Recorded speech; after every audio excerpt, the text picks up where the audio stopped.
US President Joe Biden announced on Sunday that he's stepping down from his 2024 re-election bid and endorsing Vice President Kamala Harris to take his place as the Democratic candidate. This pivotal decision now leaves Harris with a crucial task: selecting her running mate. Here's a look at some of the top contenders who might join her on the ticket. First on the list is Andy Beshear, the Democratic governor of Kentucky. Beshear has made a name for himself in a state that overwhelmingly supported Donald Trump in 2020. Known for his focus on job creation, public education, and expanding healthcare, Beshear has also been a strong advocate for progressive issues like abortion rights and gender-affirming care.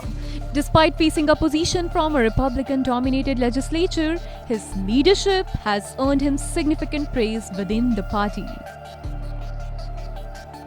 Next we have Pete Buttigieg, the US Secretary of Transportation. Pete, who gained national attention during the 2020 primaries with a notable victory in the Iowa caucuses, had since been a steadfast ally of the Biden administration. As a former mayor of South Bend, Indiana, and a polished advocate for Biden's policies, Buttigieg has also valuable connections in critical battleground states like Michigan. His appeal extends across the Democratic base, making him a strong candidate for the vice presidential slot. Another key contender is Roy Cooper, the governor of North Carolina. Cooper has gained recognition for his emphasis on economic development and his ability to navigate a politically competitive state.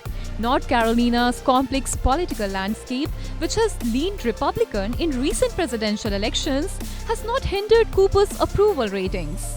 His track record of managing a divided state could prove beneficial for a national campaign.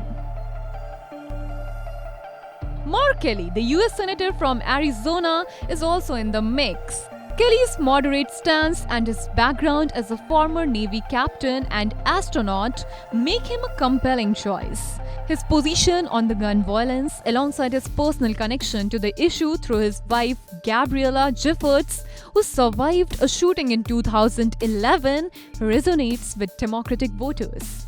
Arizona's significance as a battleground state further bolsters Kelly's candidacy. Josh Shapiro, the newly elected governor of Pennsylvania, has quickly emerged as a rising star in the Democratic Party. With a background as a lawyer and a history of winning tough races against Republicans, Shapiro is seen as a strong candidate to help secure Pennsylvania, a key state for Democrats. His legal expertise and electoral success make him a noteworthy option for Harris. Illinois Governor J.B. Pritzker is another potential pick. Known for his significant financial contributions to the Democratic cause and his influence role in organizing the Democratic National Convention, Pritzker's impact on the party cannot be overlooked. While Illinois itself is a solidly Democratic state, Pritzker's resources and strategic acumen could prove advantageous to the broader electoral landscape. Finally, we have Gretchen Whitmer, the governor of Michigan. Whitmer has built a strong reputation in the state with a focus on practical, everyday issues. Her previous vetting as a potential running mate for Biden in 2020 highlights her prominence within the party. An all-woman ticket with Harris could be historic, particularly as women's reproductive rights take center stage in the election. As Vice President Kamala Harris prepares to make her decision, the stakes are high. The choices of running mate could significantly impact the 2024 presidential race. Don't miss out. Follow One India for real-time updates.